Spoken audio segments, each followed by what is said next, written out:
So I wanted to tell our audience, discuss with our audience about the history of Mitchell's, Richards, Wilkes-Bashford. Great. Yeah. Well, we're a third-generation family business. Right. My grandmother and my grandfather started in 1958. They started in Westport, Connecticut, a little 800-square-foot store. There was a piping store, plumbing store, you know, above him. And he likes to say he started with 3 suits and a dream. And, you know, he had 3 sizes, and people would come in, and he'd size you up, and he'd order the suit.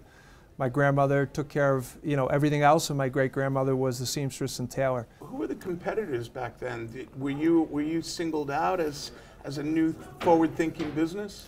You know, in those days, it really was Brooks Brothers was you know, basically our main competitor. There really wasn't a lot of other people, and that's really why my grandfather picked Westport. We were able to kind of dominate that market originally. Right. And then eventually, in 1991, when my older brother and I came into business, you know, we decided to expand the business. And our first big expansion really went around developing the women's business. My mom came in the business, and in 1993, we grew the Westport store substantially. When we expanded in '93, we actually changed the name from Ed Mitchell's to Mitchell's to try to incorporate the entire family, but more importantly, to attract a women's clientele. There's Wilkes-Bashford. Can you talk a little bit Sure, that's about that? our most recent acquisition was the West Coast. You know, we were always known around the metropolitan market with Richards and Marsh's, but you know, Wilkes-Bashford came as an opportunity as the legend of Northern California, and it was a great acquisition merger that we were able to do. It gave us the ability to try our model from a distance. And can you elaborate on how you teach Sure. your consumer base about style? I think it's important to frame it that, you know, certainly my father's generation, or when we first started, men wore dark suits and khaki pants. There really was no in between. Right. And when the first casualization happened, some of our older sales associates were, you know, putting their arms up like, "Oh my God, we're going out of business." And I viewed it then as I view it today. It's the greatest opportunity of the menswear business is to educate men on this third wardrobe. You know, casual, but sophisticated casual. Like you said, in Europe, the way people have been dressing for a long time, or a lot of reason I love the women's business for the men's business. Women really have been doing it for a long time. You talk to me about fit, the new fit and the slim fit, and how the client base is experiencing that. You know, I say in menswear all the time that it's never about revolution, it's about evolution.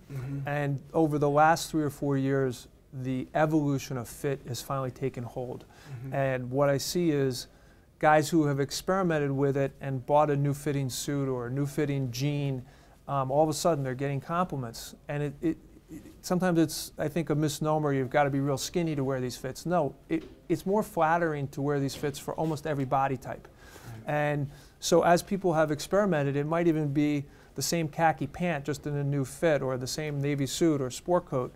But what they see is, you know, it really gives them a different appearance. Less shoulder, you know, trimmer silhouettes, not such baggy pants. You know, I think modern look. Yeah, it's a more modern look, and it's just an evolution. And like everything, it's, you know, what's old is new. I would say in the women's market, what we're seeing too is more casual. You know, even our corporate women, who we have a lot of great corporate executives, you know, where they maybe were trying to be more structured in their dressing and wearing, you know, a jacket and pants, they're mixing it up and wearing, again, more, you know, casual but still dressy looks at the office. So I think there's a lot bigger variety in the women's business today. Before, again, it was a little bit more bifurcated, especially for our working women clients. I'd like you to elaborate about the forum shops. I know that you're part of the forum shops. Can you let our audience know what the forum shops is? Yeah, we have a kind of a business consortium. It's 13 members. There's about, you know, some members have more stores, like we have 5, and other people have 2 or 3.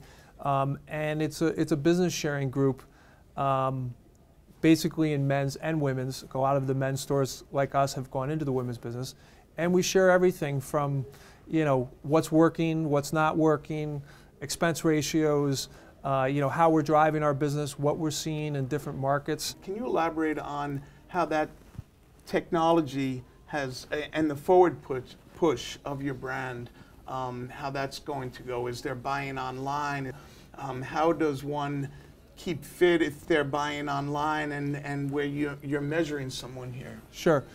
I think there's two things. I mean, we still believe the extraordinary personalized service is going to be our biggest differentiation in the market. So things like going to people's homes and doing their closet clean and organizing, refitting is still where we see our ability to differentiate in the market, but we're using technology to also do that. So we're using kind of one-to-one technology, so we know your sizes, your preferences. We're sending curated emails to say, these are 5 new things that came in, Joseph, in your size, to try to spark the buy, but more importantly, the visit. So you have a social networking department here. Yes, we do, and we're basically photographing every single thing that's in the store. So I could show you, and if you came in and you wanted to see, you know, every Xenia pant in your size, I could just pull it up online for you. Have you seen an increase in online buying for your department stores? We are just launching the online piece of buying this summer, which will be launched in June. But clearly, clients are buying, especially more essential pieces in the luxury market. You know, more basic type items, and we're seeing it happen in the women's accessory market in a much bigger manner. And eventually, I think there'll be many more men who will be buying online. What we want to do is use technology to enhance the relationship, enhance the service level. So yes, maybe they're going to buy some things and just click and send, but we like to think it's just making it more efficient and making it easier, because hopefully eventually they're going to still want to bring the stuff in, get it tailored, make sure it's perfect, make sure that everything really is done to the nth degree.